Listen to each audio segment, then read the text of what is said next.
Asking Rin to read the stars, Harold and Ruff inquired about their anxieties with Lump and their friction with the Drow.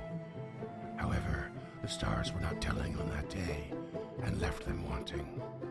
When the heroes regathered, Lump confessed the truth about their infernal contract with Barkham Buck, how necessary it felt to survive at the time, and that now it obligates them to see the death of the Medusa through. The Medusa now being in the custody of the Drow, Raphael proposed a plan to secretly poison the creature in order to keep relations with their new potential allies. Meanwhile, Lump decided to study their contract to better understand its terms, especially now that its more negative effects loomed over their life. Returning to the library within the vaults, they found the swirling void energy to be increased to a vast size. And then they saw me, in my injured and disheveled state. The Caligny had come to scout the area, much like the Morlocks from long ago. And just like the Morlocks, they found unexpected danger. And this time, it was in a gruesome night that slaughtered all in its way.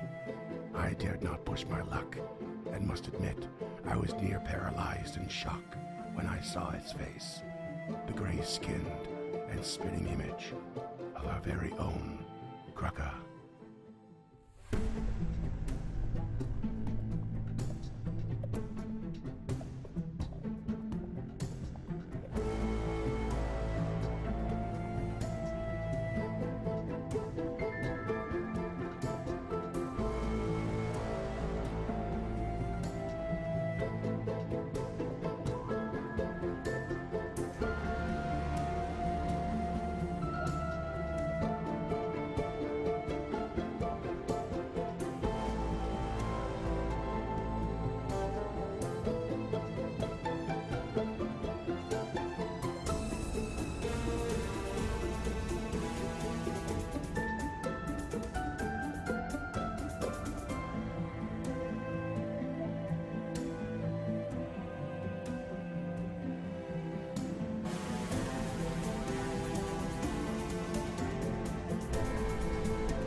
Well, folks, for the purposes of this intro banter, I was watching movies the other day, and I was watching the movie Snatch.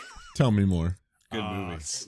Snatch is a great movie, and in that movie, the song "Golden Brown" by the Stranglers is played.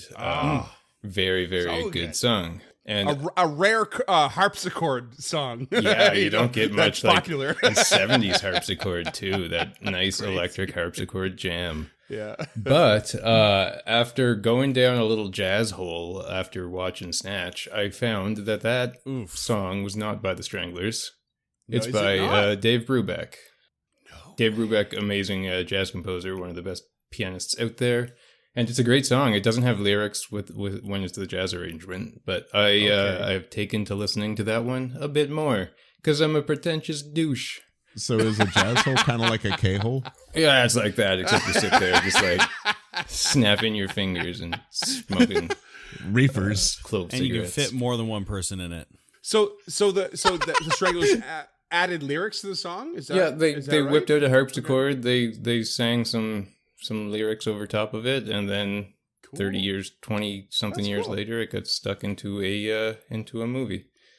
But it made me wonder, do you guys have any little discoveries like that, songs that turned out to be covers? I mean, turns out there's a lot of them, but that you may like the original more, maybe you like the cover more, but any good stories Prince out was there? famous for being very anti-cover because of how many songs people thought were written by someone else, but they were written by him. So you know? Like Nothing Compares to You, for example, by Sinead O'Connor.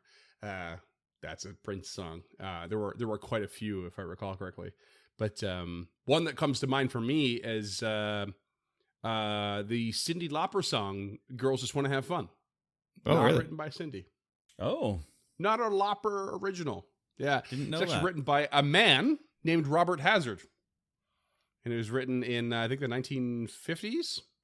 I don't quite recall, but yeah, she did change it quite a bit and added lyrics and very much turned it into a feminist anthem. But yeah, like the song was originally written by a man with a sort of different perspective. Hers was about, as far as I remember, hers was about like, freedom of femininity and, avoiding the status quo. And I think Robert Hazard's version was a little more in the line of like, there's a sort of, I don't quite understand flippancy and freedom to how women work. Some dude going, hey, those girls over there are having fun. I'm going to write a song about it. Get them. Basically, yeah.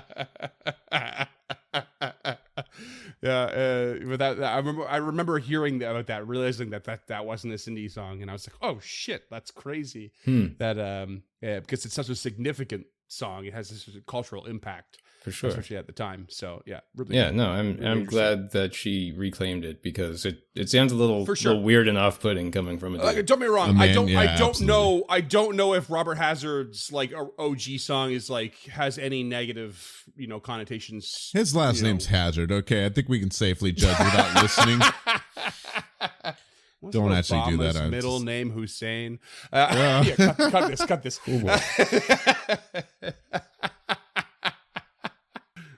Cam, got any cover songs for us, bud? Yeah, actually, mine was a callback to a previous episode. I had never heard Spiderwebs by No Doubt until I heard 4 Year Strong cover it. And so that for me was the first time that I'd heard Spiderwebs a la Scott. Was by a pop punk band that did a pretty good cover of it. They had an entire album of covers. And yeah, do y'all know Alexis on Fire by any chance? They're Canadian. Yeah. Seen him. Okay, yeah. I used to Canadian like. butts. I actually used to play video games with Dallas Green. Oh. Yeah, no, it was a weird time in my life. But he used to get drunk on like Ventrilo and just play covers of random songs, and that also lives in my head rent free. Like That Nice. legitimately sounds like Dallas Green. Yeah, I don't no, know anything he's- about the dude, but He was that's, cool as that hell. sounds real. yeah, no, he was cool as hell. Like I don't know, but yeah. And then "Hurt" by Johnny Cage. Trent Reznor covered it, did a pretty What? good job. Johnny Yeah, he Cage. does the splits and punches you Johnny right in the- Cage, not Johnny Cash. Leave me alone. Metal Arm.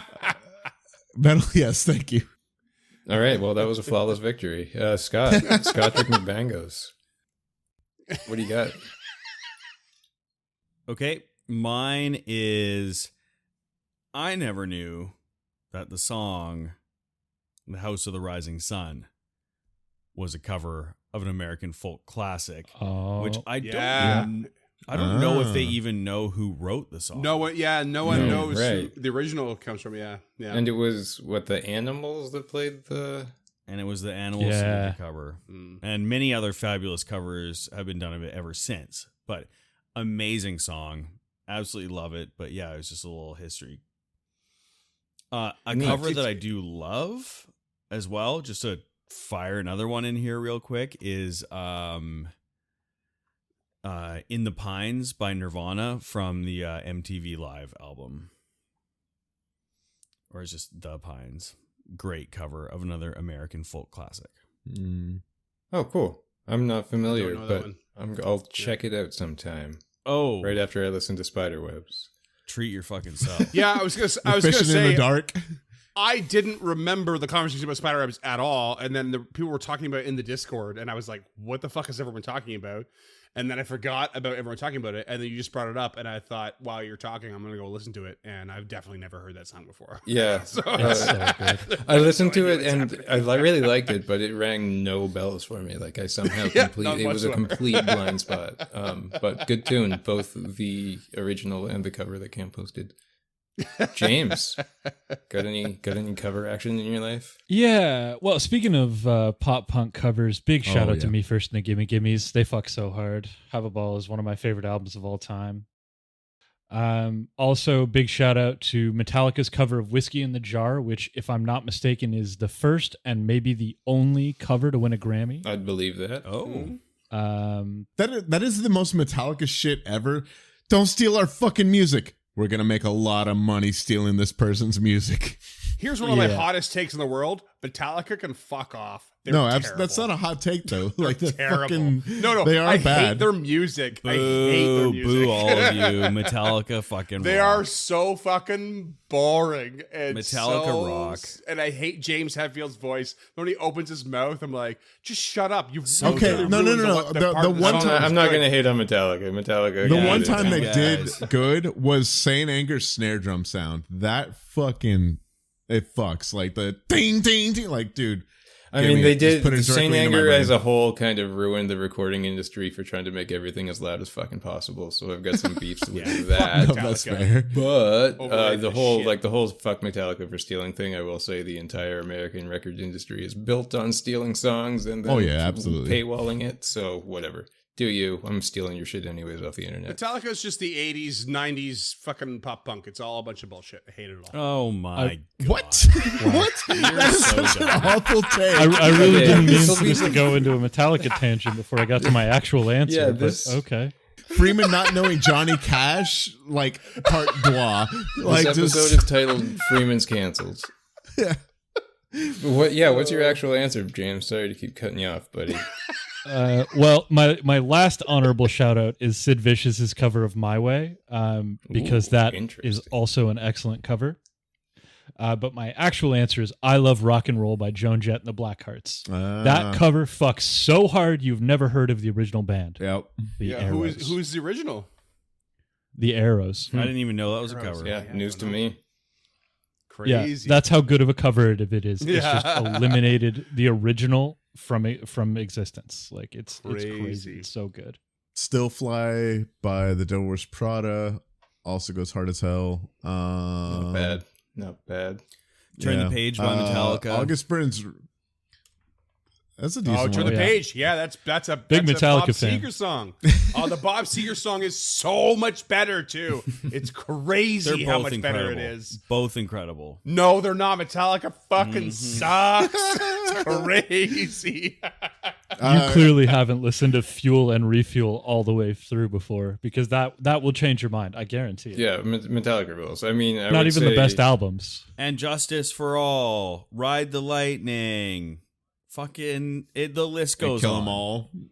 Kill them all. I'm sure it is. I would say listen to the recent King Gizzard album. That was like basically a Metallica album to get a better Metallica album recently. But anyways, speaking of covers, we better cover our fucking asses because we're about to get in a big fight. Hey. Nice. Hey yo. RESPECT, that segue. Those who know. which was also a cover. It was a cover, Freeman. I didn't think you were going to get that. Yeah. But I did. I know just that read it. literally you just Reading Googled fans. covers you didn't think were covers. Yeah. It was top of the list. That was sick. Yeah. Yeah. Too fucking good. But it didn't have the RESPECT part, so Did it not? I mean, Aretha Franklin makes everything she ever touched better. I think we can Aretha all agree Franklin on that. Oh shit! I forgot to mention the let's Cake not deny that. cover of "I Will Survive." That song's fucking awesome. Oh yeah. Not a surprise, but it's great. December 2nd. Okay, it's Christmas time. August Burns Red, Sleddon Hill, Christmas cover metal. Fucking go listen right now. Fucking every year, put it on. It was my loophole to get around my boss saying, you can't play metal music during Christmas, Cam. I was like, haha, joke's on you. I'm going to find a metalcore cover of it. Sorry to ruin the segue. I didn't mean to do it, Freeman. And here's the several albums that the actor Christopher Lee produced of Christmas songs that were metal. That's what Right? you should have done. can I hop in here and So just say the cover I don't like is Weezer's cover Anything by of Metallica? Toto. Because Oh, it yeah, that sounds was exactly the same. It's like, at least put your own stank on it. I want to smell the Weezer coming off of this, okay, bud? Complete lack of Weezer stank on this song. Mm. All right, we ruined Duncan's segue, but let's get back into the situation. here. As is tradition. If I can't have a good you- segue, no one can. Yeah. You've all just heard Augrel claim to the library's been attacked after Caligny arrived by some sort of armored sword-wielding creature with Krukka's face. Is the menace still here, Agriel? He's so handsome. Ignoring the handsomeness of this beast, are they still around? No. Do you know what they took? No. Books, I think. Whatever was in the secret collection. It just came through, destroyed, collected, and left. Can you lead us to this secret section? Yes. And what direction did they come and go from? And he, if you guys skirt around the border of this room with the massive swirling void energy, Honestly, Lump is going to like actually put a hand out and see how stern this how much stank is on this beam now. Oh, how much? Somebody's been reading the Discord. What? Yeah, the Discord's pretty beam stank heavy. Oh yeah, it's very beam stank heavy. I mean, weren't we talking about this meme literally this morning? I don't know. Maybe. Were we? Maybe. Hand in the right and wrong spot. What's the meme? Cam so- specifically putting their hand in shit. Oh, No, maybe. put your hand in the box. What's in the box? Pain. No, that's a different meme. That's a different meme. That's a Dune meme. All right, roll, but you put your hand in. It is a reflex save, basically, normally. So reflex save me. Can I go ahead and just fail to see what it feels like and not roll? Because like, Sure. is that okay? Yeah, I want to just fail and see how hard it hits. You take 33 points of void damage. That's got some stank on it. All It's got right. some Oh, stank what's that? on What's it. that smell? It's a burning lump. That's me. I'm sorry. That's me. That's me. Yeah. Don't touch that. That'll leave a mark. You did and not Lump- have to demonstrate. I didn't mean to. I just kind of wanted to know for my own. This I don't feel like this used to do. This has had the. I was gonna say all gas, no brakes, but that doesn't make any sense in the context of this fucking world. All chariot, no reins. Thank you. All steam, no brakes. No, I like all chariot, no brakes. Like that is legitimately No chef's reins. No kiss. reins. No reins. Okay, even better. Yeah. But yeah, and Lump will get to the other side and just treat wounds to patch themselves back up. All leap, no frog.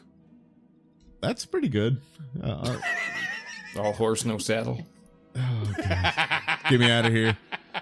So Agriel, All can you coffee, lead no us to- caffeine. So just decaf? That's just now you're just describing things that exist. Horses don't normally have saddles. All bar, Decaf no. coffee's a real all- thing that exists. All bar, no lemons. Wait, did you say the horses don't typically not have saddles? That's how they come born, James. James only appreciates the enslaved horses. I specifically said horses don't come with saddles. The super, Not whatever you heard. The super privileged horses were born with a saddle. Born Like with some a were born with a silver spoon in their saddle hand, on silver their Born saddle. with silver saddle. That would be a salt lick. Sorry, I didn't mean to clap. But fucking, we're on the same fucking page. Oh, Hi ho, God. silver. Scott, that was amazing. Thank you. Hero point. Hero point. Come Oh, now it has to stay in. The rare Lone Ranger hero point. Oh, that was good.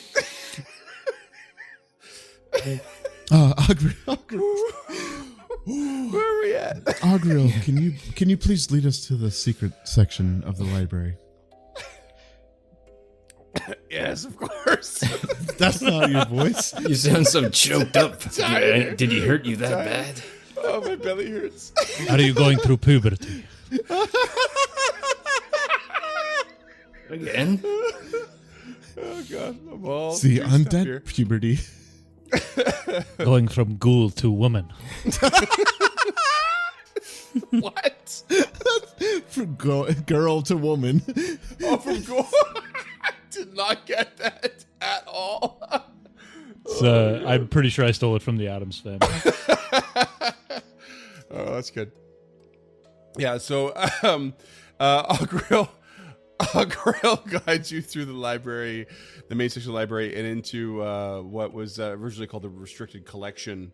And this place was already partly trashed from the clash between the Morlocks and the ghouls from a Cult while of the back. Canker. The Cult of the Canker and the ghouls, and the Morlocks, and it's been partially repaired and restocked by Augril, but as you walk into this room, you see 3 dead Caligni, and one of them is very recognizable as Padley, the second in command of the Caligni. I'm sorry, Freeman. Real quick, do the Caligni not explode when they die?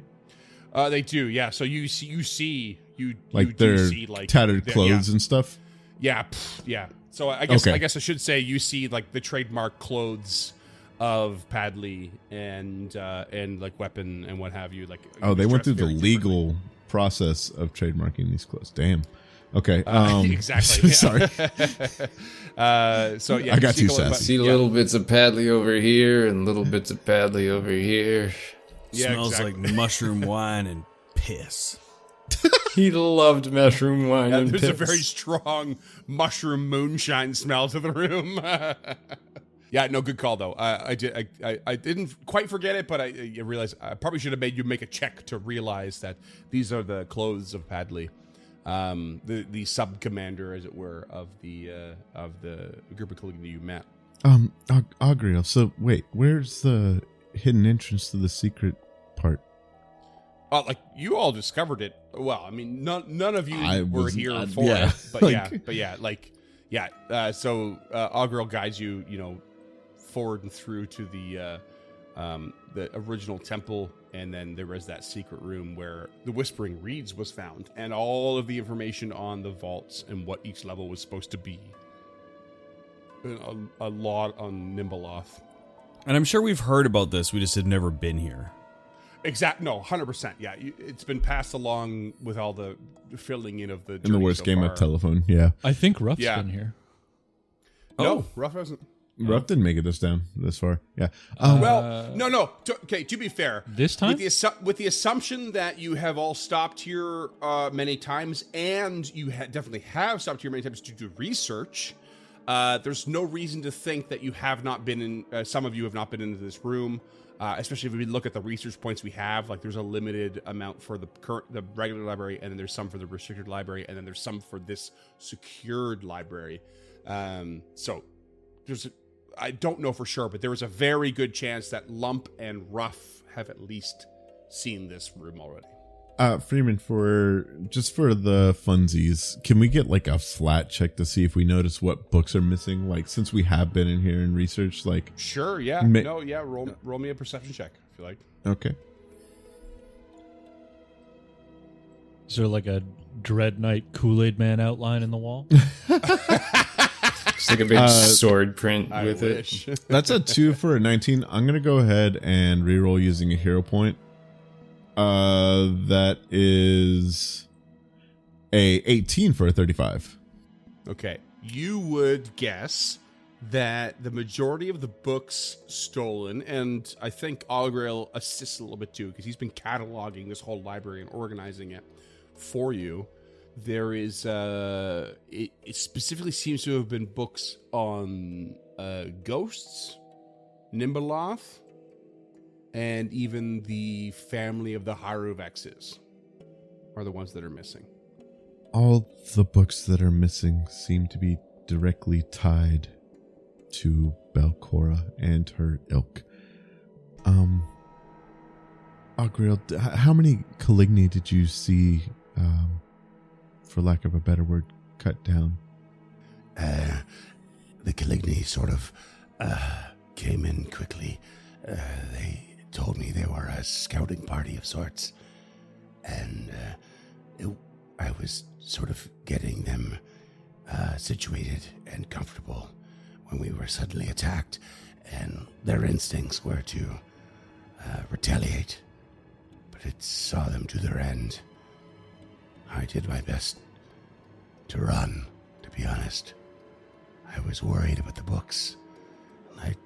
I took a few hits in the fray very quickly, but it seemed that this creature was not here to follow. It was here for a purpose. It was here for these books. It let me be. How long ago did this happen, and in what direction did it pursue? Less than an hour. It came straight from the eastern side and back down again, as far as I know. Although I didn't see it leave. So it came from below. Yes. She's getting scared, I think. As I said, Belcora is afraid of us.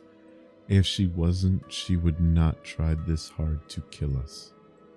We would just be pests and vermin at her feet. But she has shown herself twice. And it has gone poorly for us, but she knows that we will come for her and we will end this. Agriel, I'm sorry that you had to endure this. Is there anything we can do to assist you? I am fine. Perhaps I will spend a little more time next to the swirling void. At least closer to it. In case. And when did that go ahead and get so big? It's been growing slowly, I find. It's hard to understand exactly how or at what speed. But from one day, it seems it was so normal, and then gone, and then returned. And now it encompasses the room. I can't say. It's so gradual.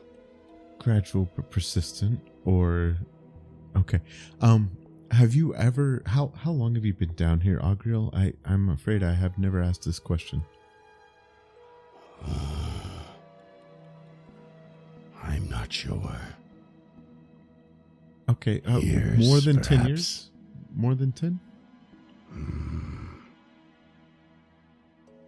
I don't know. That's completely fair. I appreciate it, Agriel. I appreciate your honesty and candor. In the last month or so, have you seen it grow to this size before? Lump is basically trying to Lump is basically trying to figure out if, because they know it fired off at least once before this, and so they're wondering if that's just how it goes, or if it's, something bigger and worse. Yeah. What I can tell the players, but the characters won't know, is that when the first firing happened, there was something at the footprint at the first level, but I don't think there wasn't a swirl like this. So you don't know how big the swirl was upon said quote unquote firing of the gauntlet. Okay. Yeah. And then after that happened, and then everyone went down to the next level, you discovered the first void swirl. And at some point, said void swirl did disappear. And then it came back. Raphael, do you think you could take some time to apply your mind towards when you think this will go off again? Lump is basically trying to figure out if Ruff can discern the next time this undead laser is going to fire. We have a pretty good idea of when it's going to fire, and it's soon. You did discover how the frequency at one point. Yeah, at one point we had discovered the rate at which it goes off. And we know it is coming soon. It's why days ago we asked the guard to be ready in Otari. It's why they've doubled the shifts at the graveyard. It's why we ask after it every time we enter a town. But to get a more specific timeline, I would have to witness it repeating the effect. Not for a first time, but based on how high the fur has raised off my skin. Days. Hours, maybe. Roll me an Abomination Vaults lore. Rough. Yeah, because like if it is hours, Lump's gonna be like, let's head the fuck back to town because holy shit, the guards are not prepared to deal with anything coming out of this fucking laser. Longsaddle specifically told us that they have it and that our job was to clean out the vault so it didn't happen a third time. Longsaddle's also toxic masculinity and not to be trusted. I'm with Cam. You're not. It's hard to argue with that. That's a 26 for AV. I mean, to be fair, toxic masculinity forms an asshole. Longsaddle is an asshole. Let's not equate them per se. He is just simply an asshole. That's a 26 Abomination Vaults lore, Freeman. Okay. You are quite sure that this thing will fire sometime in the next couple of days. I have nothing to add to Ruff's earlier speech. Yeah. Yep. No, So- that's completely fair. Just like he said, without the roll. I'm giving you this because, like, there is mostly what the whole party has is secondhand knowledge of, because as far as I know, Tulak never wrote any detailed journals. Yeah, Tulak was Krukka kind of would a not piece have of been here. shit in terms of informing us of what was going yeah. on. Played it real close to his chest Whatever like a real. was written down, I don't know if you even like took the folio of information with you or left it in this secured area. I don't think we ever specified that. What was learned by party members who are not here. And so it is the fortuitously through the Shika and the Abomination Vaults lore that you know that it's imminent. It's absolutely imminent. How long have we been in this adventure? When's the first firing? How long ago? I can tell you as a player, because I don't think I mean you could find out. You could easily find out if you asked the right people. But as a player, I can tell you that tomorrow will be 1 month. Yeah, the laser goes off once a month. I think Ruff was Some there. of the listeners are for the going, first I know. Yeah. Yeah, but I okay, so Cam knows, but I wasn't sure of the exact date that we were at. Yeah. But Lump doesn't know because Tulak was just a real piece of work. Just a real he was on that loose lips sink ships shit, and I respect that. But I think Aelin had more scruples than Tulak at the end of the day. I don't know think if you can that- spin those, but Tulak gave all the information to whoever asked it. We just didn't roleplay it. Well, so this happened. It originally went off in episode 11, and Ruff was there for it.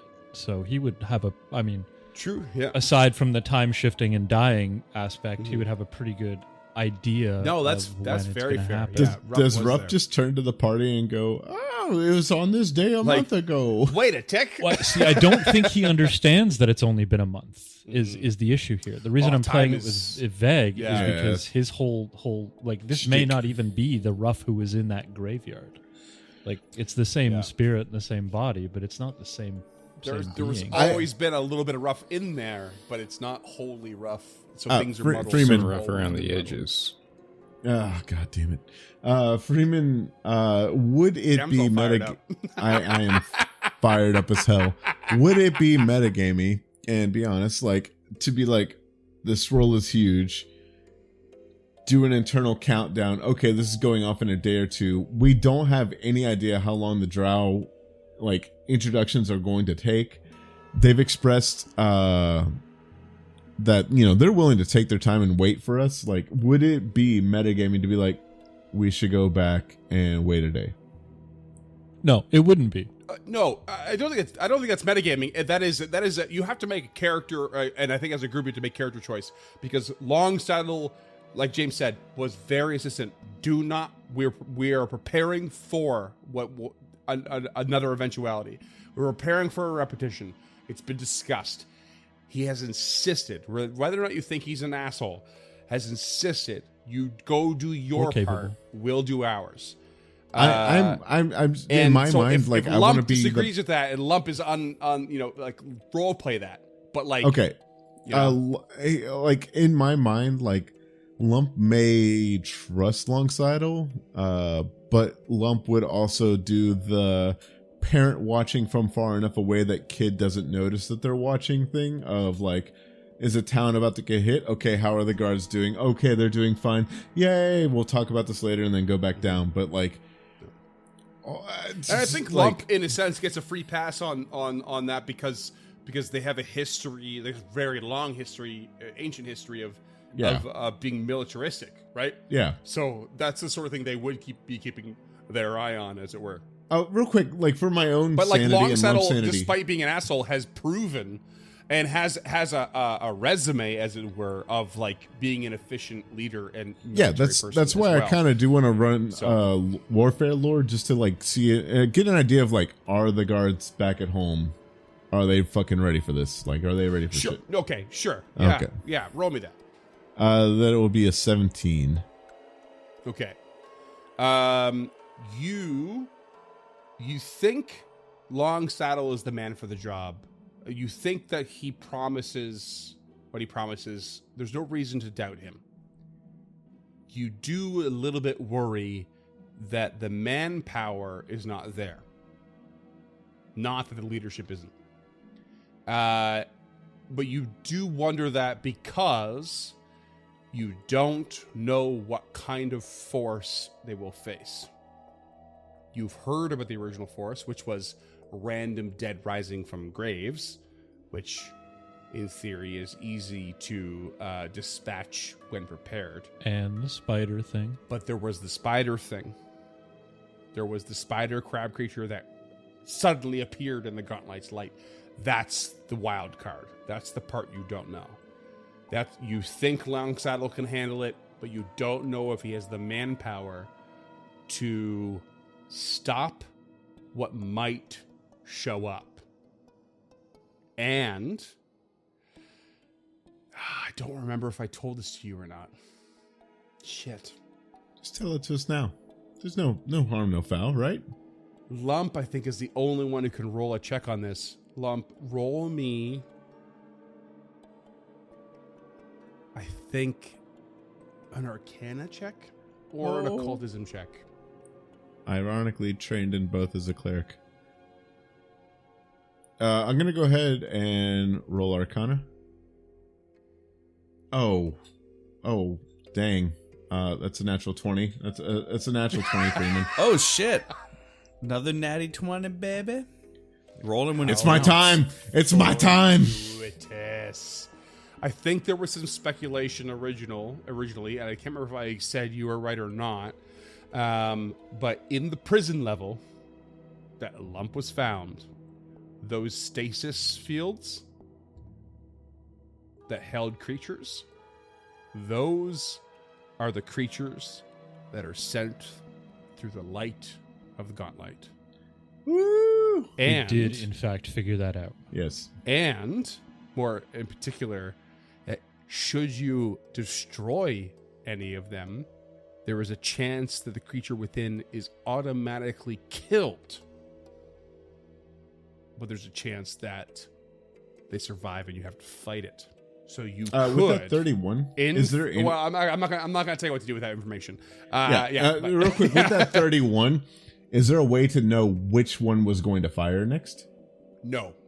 Damn it. I was really fishing because there is a very wide variety of creature in a varying level and power across that whole room.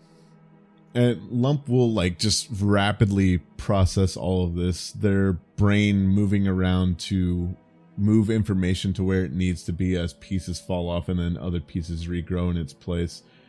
memories shedding into threads of yarn within their brain.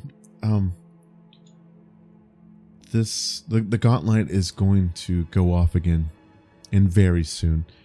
There is a silo, a magazine of creatures, abominations, aberrations to be sent through it. And Longsaddle is competent, but I am unsure in his capability. We have a few options. My hearts say to go back to town and act as silent guardians. If they run into something they can't handle, we won't interfere. But if they can handle it, we will let it be and let them enjoy this victory. Give them their own agency. The other one is we can go back down to the level where I was originally found, and we can crack open the ammunition, as it were, and fight them ourselves, so that this beam doesn't have anything capable of projecting into Otari. And the third option, and the one I'm the most against, is we continue down into the gauntlet and leave the town to fend for itself. Did we not kill any of those creatures? None. I'm so shocked it's come to this. I thought we were... Yeah, this is so good. I'm so stoked. Do we know what it would take? Like, is it some kind of check, and if you fail, you fight? And do we know what the check is? I'll tell you right now. Because I'm reasonably sure I revealed this at some point. If you destroy the stasis fields around any of these creatures, I roll a flat check. If I succeed it, the creature survives. If I fail it, it dies automatically. I can tell you, I won't tell you the DC, but I can tell you it is technically in your favor because the stasis fields are ancient. They're very old. They're 500 years old. It is waning magic at the end of the day. So there's a high chance of success on your end. But there's a risk of facing a creature that is... several creatures that are very powerful. We would only need to take on one at a time, as it were. I believe it is worth interfering, as it were, unless we think that it would only transport one creature to the cemetery, as it apparently did the first time. In which case, it may be better to be silent guardians in the mist and only have to fight one creature as opposed to risking them breaking free of containment. That may just be kicking the can down the road if we can take care of the problem all at once. Well, if I understand correctly, and I believe that I do, it would only fire once a month. And breaking the special containment procedures for a single creature may not be worth it. Or, sorry, for multiple of the creatures. If we only have to fight one, we know that there are only 2 more levels. If it takes us more than a month to get down there, then I will concede and eat my metaphorical hat, as it were. But I believe that it is best to just play silent guardians from the ridge and see if they can handle it themselves.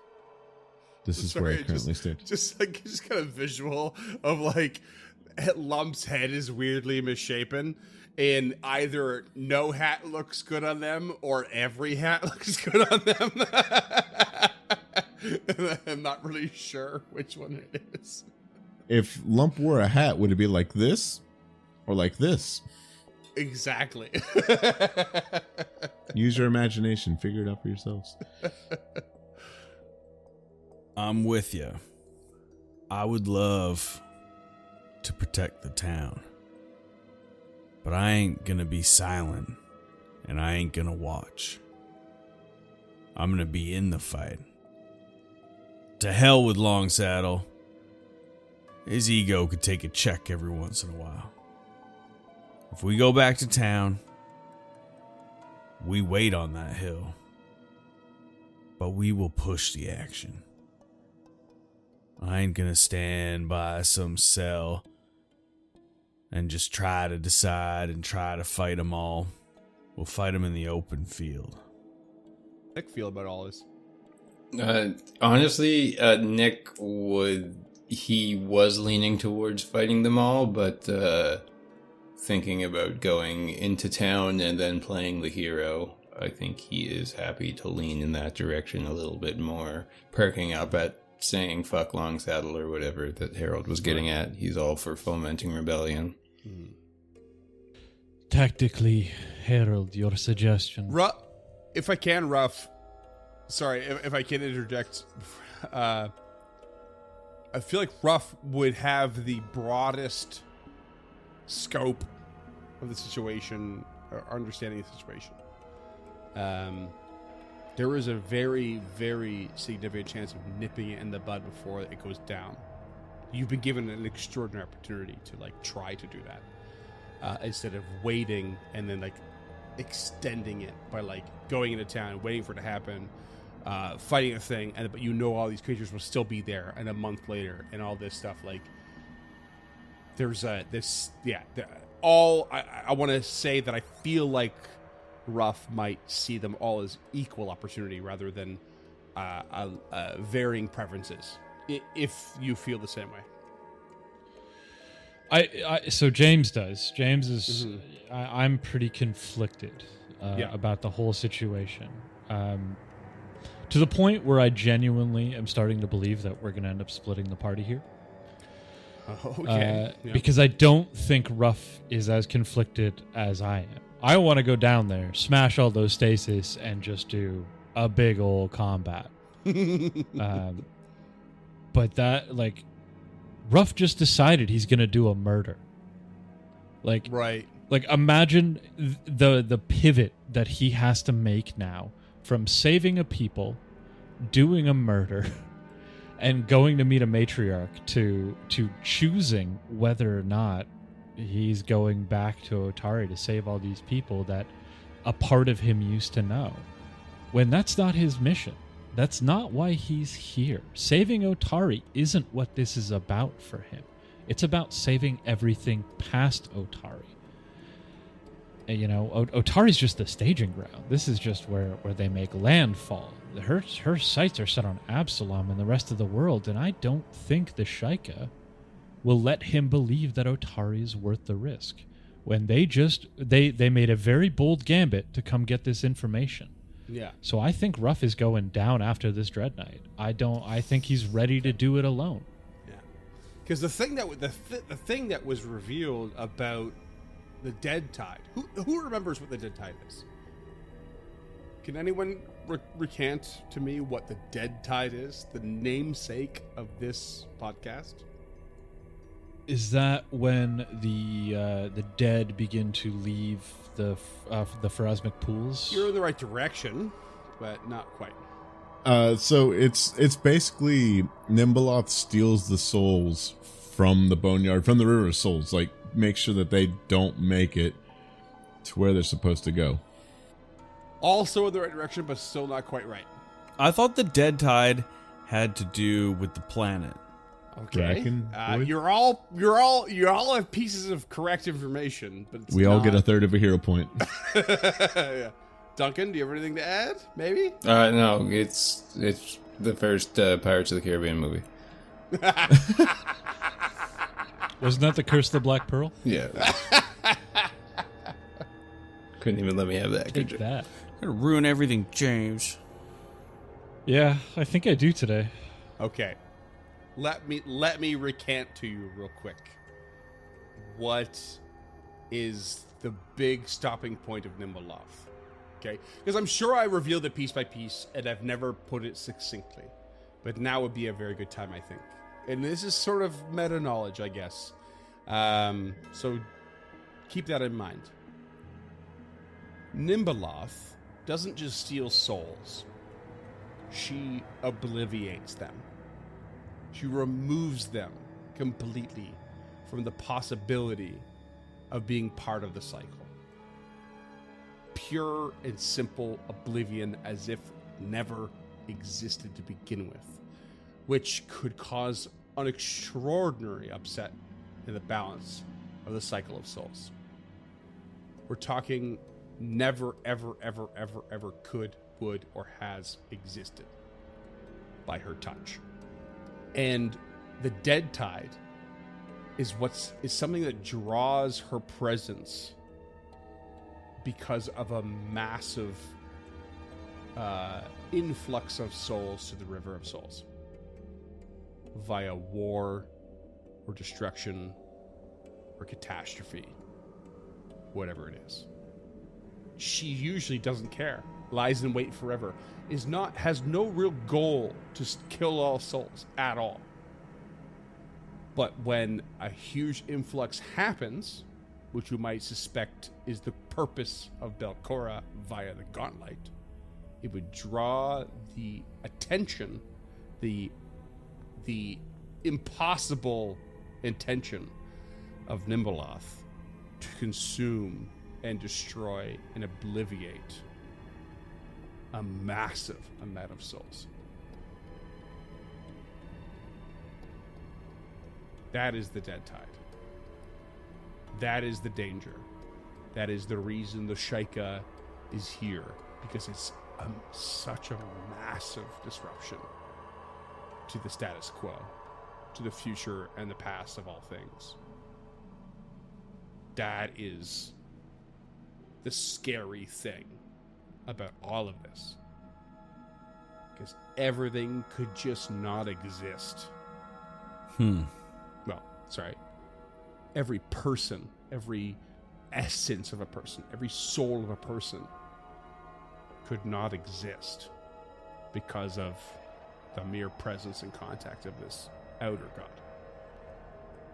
So it might put into perspective the grander goal. James makes sense in that it's not about Otari. And there is this, it is for Harold. It probably very much is for Nick. It somewhat is for Lump, but for Ruff, there is this background sense of Otari is, a few deaths there don't matter because at least they are in the River of Souls. At least they are part of the cycle. It's stopping the greater evil. Harold, your strategy is sound. If you take them as they enter the graveyard, you will have the room to fight. You can draw in the guards, give them the opportunity to aid you, and I have no doubt you would be successful. The idea of going down to the prison and destroying each one of these one by one is dangerous and tedious, though an interesting idea when time is not of the essence, and one I wholeheartedly think we should engage. But for this moment, here and now, Belcora has levied a gambit against us. She has sent a knight wearing the face of a friend, taken information from a secured floor. This is desperate. This is bold, and I will not stand for it. Whatever the three of you choose, and please, choose to your hearts. I am going down after that night, after that knowledge. I'm ready to go. You're right, Ralph. Our mission is down here, and I'll follow you. This is desperate. No, Nick, my mission is down here. I cannot and will not make that choice for you. There is much love and much happiness to be found in Otari. But to me, there is more at stake than a few people that part of me used to know. If this truly may end Belcora's plans, if we may be able to end it now, we may be able to walk back heroes. I'm willing to take that chance. You have more chance of walking back from the graveyard than you do of following me further down, Meek. But if you offer your spear, it is appreciated. So I'm fully ready to split the party here.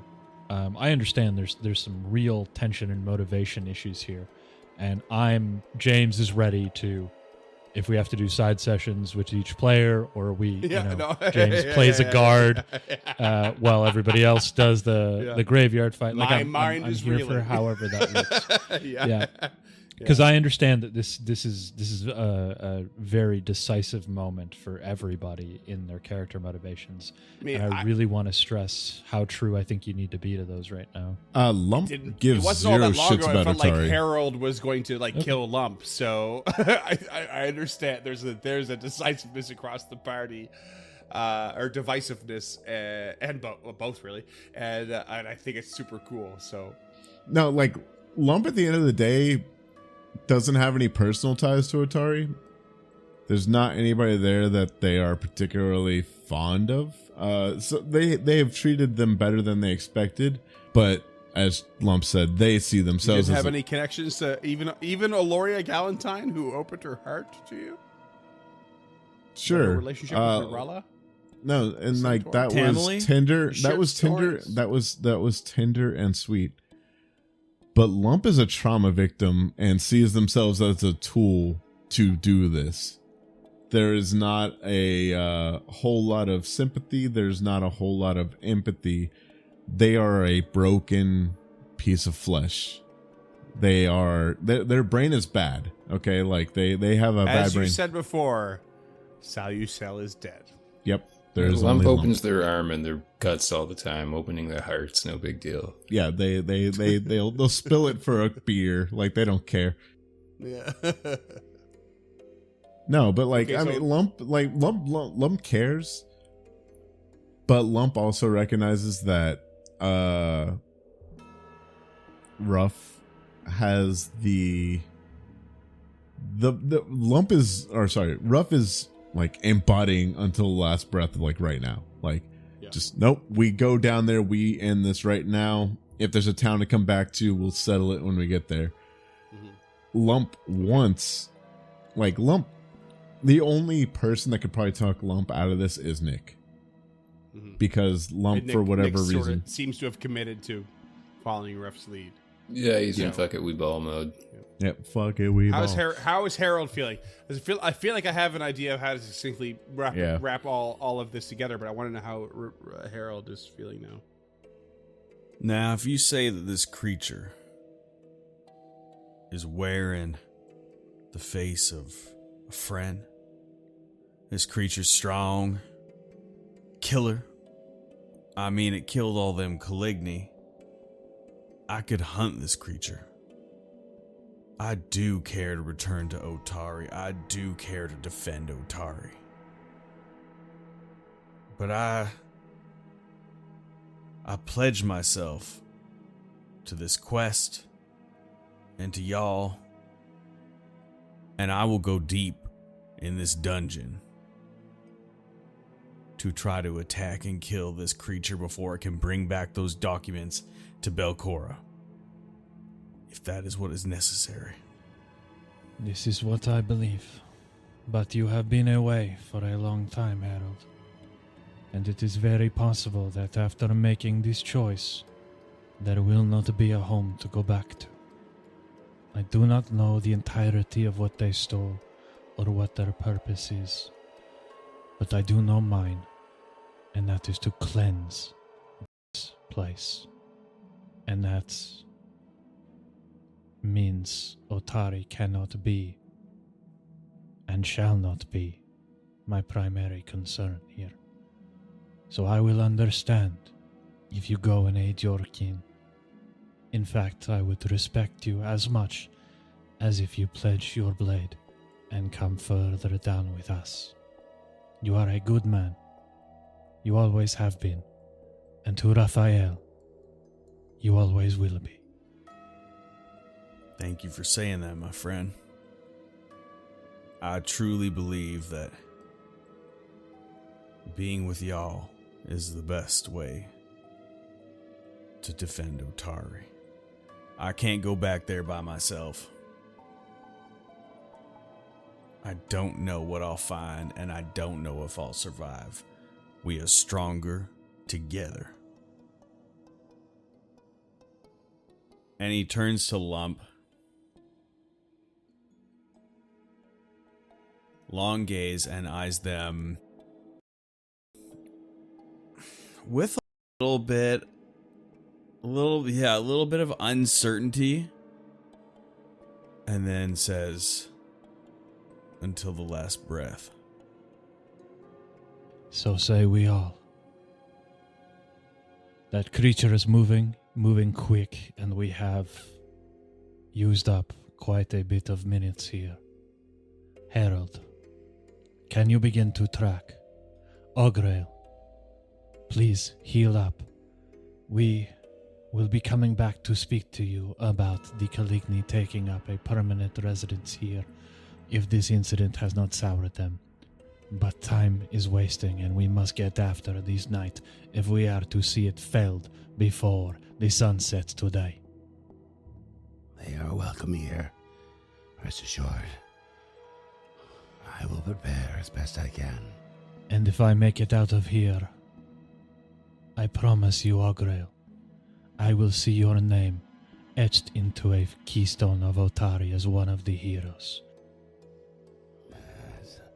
Oh, that's really not necessary. That's fine. Oh, thank you though. That's okay. Okay, cool. Yeah, thanks. All right, let's hunt this bitch. Before we go, Ogriel, if we could have just one quick poem. Rock. A poem. Oh, yes, I love poems. You're right. Yes, of course. Once there was a butcher, and he couldn't. What rhymes with butcher? That was beautiful, Ogriel. Thank you. Thank you. That was one of my prose poems. Now that we got all that stupid roleplay out of the way, let's fucking find this bitch. Yeah. Let's roll some dice at it. Ruff will take the detect magic exploration activity. I'm hoping Harold takes whatever hunt activity that is. Okay. So Go! Combat now! that went from one direction straight to the other in such a crazy time. I mean, it was most of the episode, I feel like, but it was cool. Here's what I'm thinking. Everyone tell me if they disagree. But like Ruff has a purpose. Ruff this is my purpose. I'm going for that regardless of what you all want to do. You made that quite clear.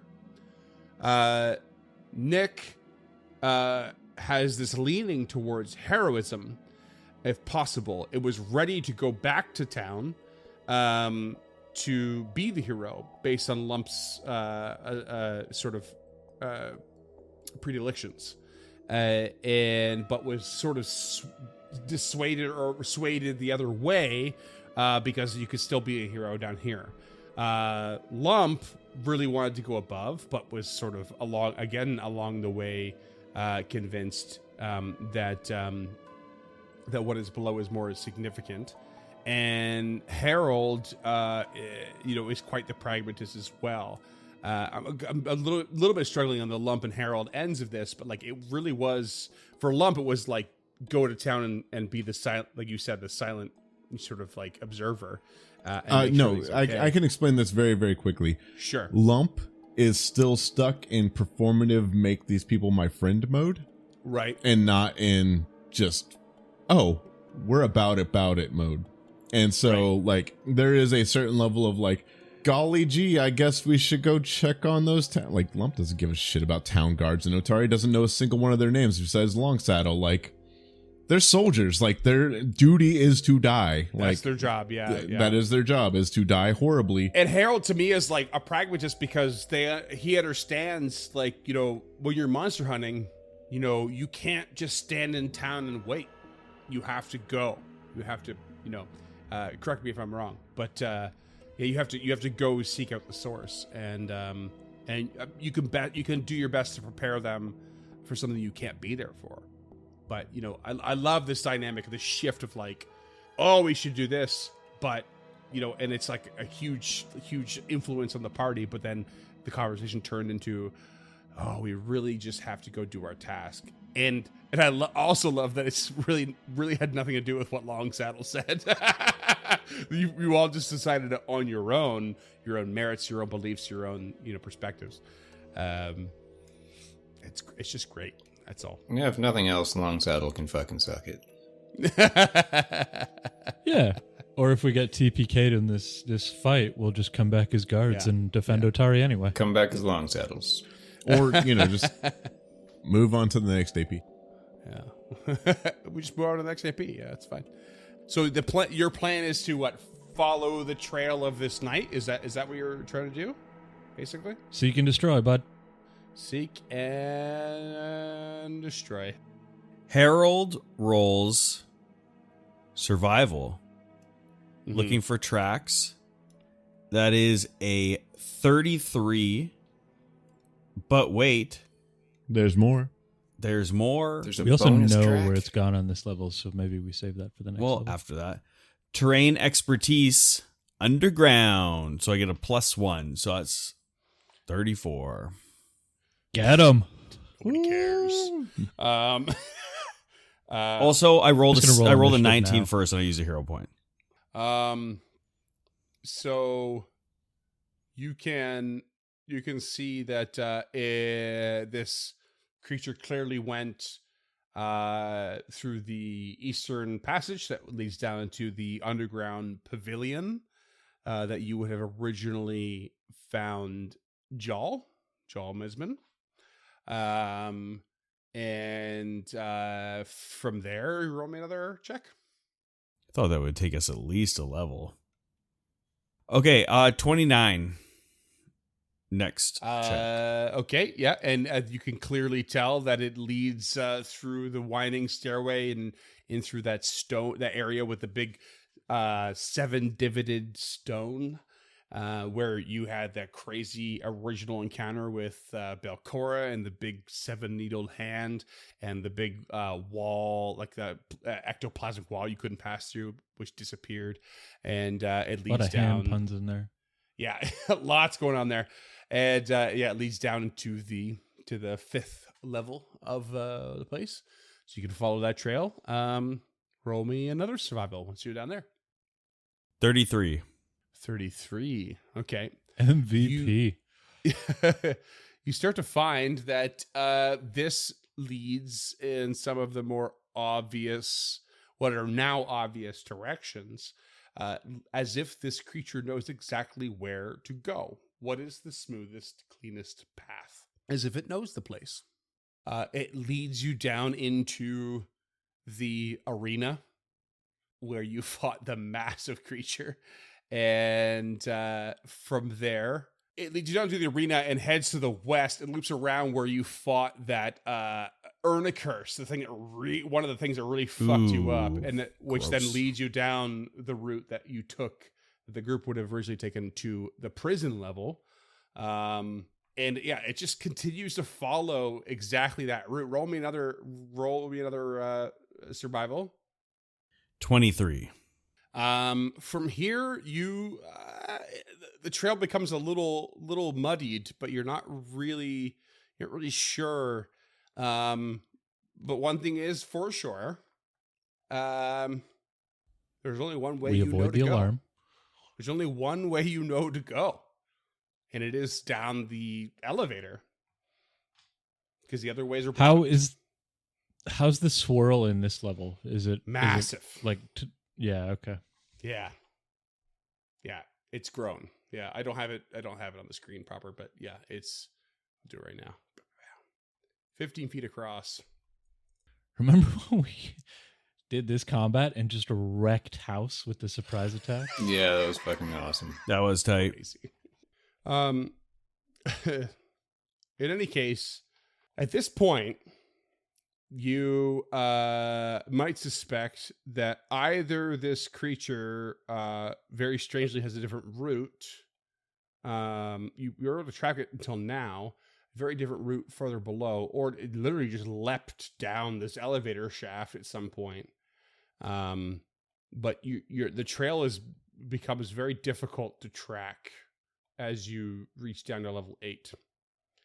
At which point I will remind you of your ways down to the 9th level, which are via the Caligny offering you to introduce you to the Caligny below and the leader Galudu. There is, of course, the talking with the Drow and seeing where that leads. But there is also, let's not forget, I'm going to activate the map real quick so you're all in the same spot. There's that pit ladder. There is the pit ladder. Do I get to roll another check on this floor, though? Sure, go ahead. But it's going to be a much higher DC than previous. That's a natural 1, all hero point. 28. 29. You lose track of it. Bitch. Yep. Can't do anything.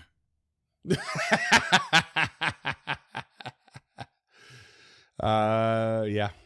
So you have, the pit ladder is one that is not easily forgotten, or shouldn't be easily forgotten. A large iron ladder that stretches into the darkness below. I mean, that's the only guess I got, unless y'all know of a secret door that we missed.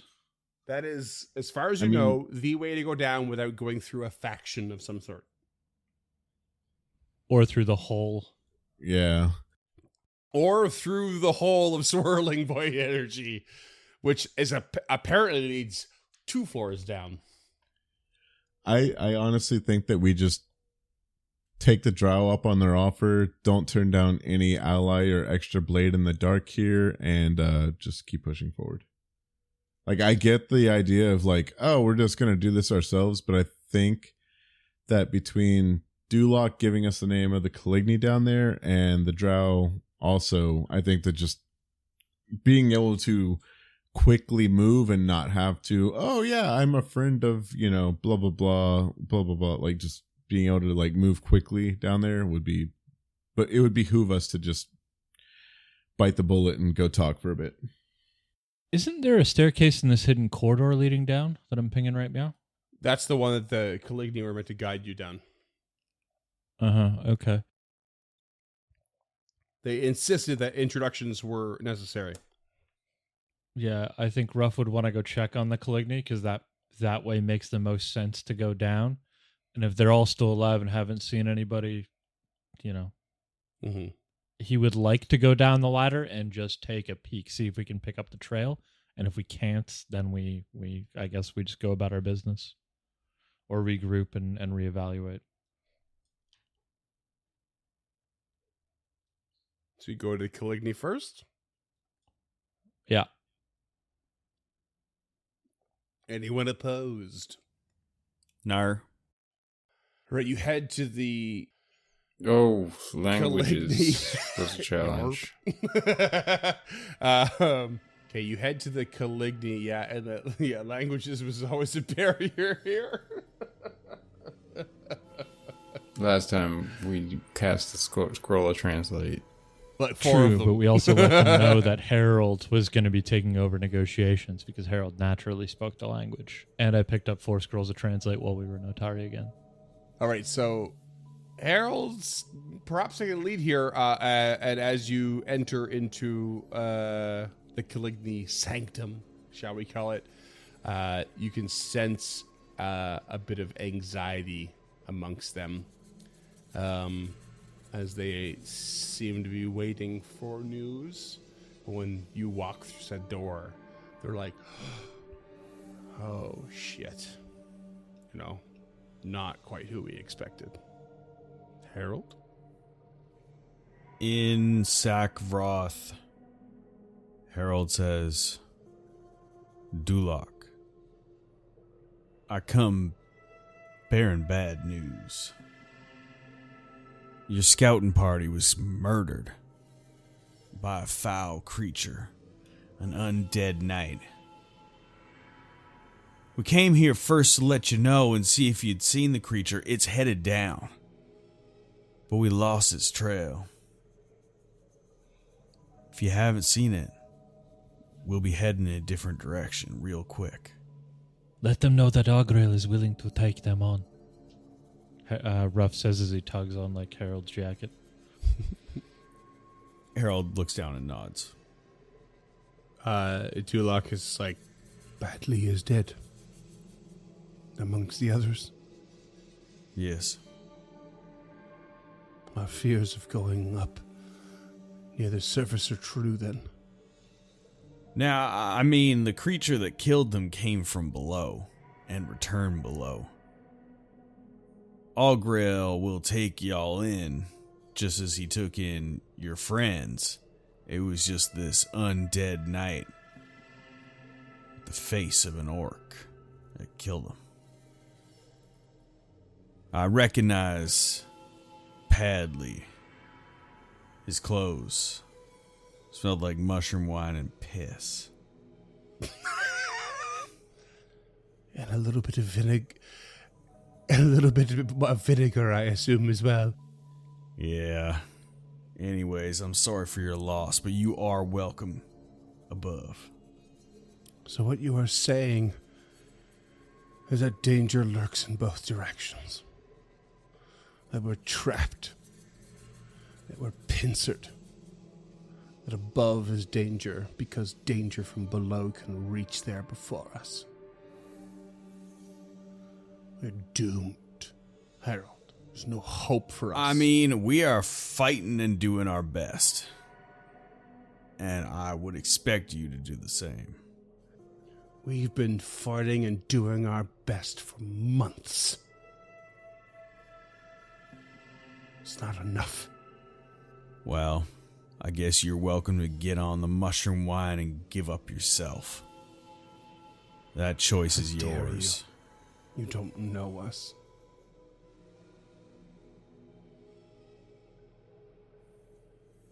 Well, I don't know you, and I don't know your story, and I don't know what you've been through.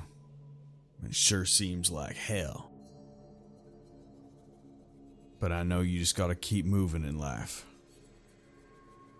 No matter where you're from, no matter what plane you're on.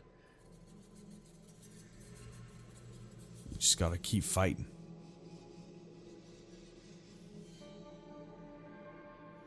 Roll me diplomacy? 28. Dulak just like heaves a big sigh and his shoulders come down. There's just this sense of defeat that washes over her. I have not seen your orcish knight. I will not go to your library, your friend. If you want to meet Goludu, my promise stands. But otherwise, leave us be. Your hope has brought naught but disappointment and despair. Harold looks down at Ruff. She's gone and given up, Raphael. Cannot say as that I blame her. Things are dire here. I cannot imagine what they have been through in the past months. That does not change our mission, though. What way do we go? I would like to check the ladder. I can scurry down myself. Take a view of the land below. But if we cannot pick up the knight's trail, perhaps Lump and you and Nick were right all along, and we should have just gone to Otari. He nods. turns back to Duloc. I don't know what you've been through, but I know you're a leader. And the time to be a leader ain't when it's going well. It's when your back is against the wall and all your people are relying upon you. That ain't when you put down your flail and give up. That's when you gotta rally your people and show them the better way. I respect if you don't do it, but I'd sure as shit respect you more if you did. And Harold will step past Duloc and down the hall towards the locked door and the ladder. You mean the locked door of rubble that you didn't clear out yet? It was cleared from this side. Okay, all right. I just zoomed in on the fucking hole in the map like I was gonna see deeper down it, like an idiot. Just squinting at the screen. You actually can. You actually, true to form, there is a little bit of something on that dark. That's what got me to zoom in like an crazy. idiot. It's a little attention to detail. We haven't thanked Narky in a while, but thank you, Narky. Shout out Narky. Really, really cool map. All right. What a way, man. I'm sorry, but like the last couple episodes, just like everything went in a direction I didn't expect, and I'm so stoked about it. Keeping you on your toes. I just didn't think, it kept me on my toes, and I'm Habibi. so happy to have improv role played shit. Like, I'm just so happy right now. This is why we do this. Freeman taking his finger make- off the +4 encounter button. Like, oh. You make your way through the Caligny camp with this sense of like the whole crew of them, just this sense of like despair. They're following their leader, and you go through the camp and you go to the cavern filled with mushrooms, and you go to the ladder, the big iron ladder that goes down more than 100 feet below. Does Ruff just go down alone, or is everyone could climb together? Oh, yeah, I'm going with. Harold goes. Okay, we're all going. Oh, yeah. Okay, Ruff is gonna roll a stealth check to try and do this as quietly as possible. And fun fact, he's an expert. Fun fact, Lump is gonna. You're an expert. Okay, Lump will actually follow the expert then. I forget how follow the expert works, but I become trained That's- effectively. That's a okay. 21, a hero point, and 23. Okay, not great. Nope. Ruff, describe what you see as you go down, because I know you're down there on the new map now. So I am actually not. I accidentally clicked Oh. the stairs and immediately jumped back to the farm before I could see anything, in case you said no. okay, Or we called the okay, episode, okay. so I'm not on that scene. Good call. You climb down the ladder and find yourself entering an incredibly massive cavern. You thought the one above you was big already. This thing is 3 times as large, if not way more. There is this massive sense of openness. This incredible glow that didn't reach very far, but as you descend, it reaches you, and it's so clearly there that there is so much bioluminescence from fungus and different plants here. You could hear the gentle lapping of water as you realize there's another subterranean lake here. And as you're coming down the side of this cavern wall, you realize that it ends at the side of a building, of a structure, of an effective lodge of sorts. A fairly large abode. And there are, of course, massive stalagmites and stalactites everywhere. There are these big pieces of rock that go from the top to the bottom, 100 feet or more. You see docks. You hear water. You sense danger.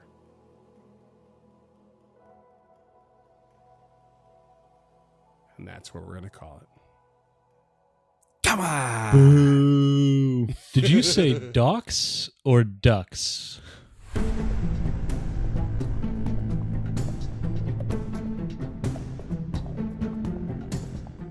Stemming the Tide is an actual play podcast of the Adventure Path Abomination Vaults and is produced by the Uncharted North Network. Stemming the Tide uses trademarks and/or copyrights owned by Paizo Inc., used under Paizo's community use policy. We are expressly prohibited from charging you to use or access this content. Stemming the Tide is not published, endorsed, or specifically approved by Paizo. For more information about Paizo Inc. and Paizo products, visit paizo.com. Music is composed by Will Savino and artwork by Greyhood. Stemming the Tide is recorded remotely using Foundry Virtual Tabletop. If you wish to connect with us or support this project and projects to come, we can be found at unchartednorth.ca, patreon.com/unchartednorth, and on all major social media platforms. Links to all credits can be found in the episode description and our website. Thanks for tuning in.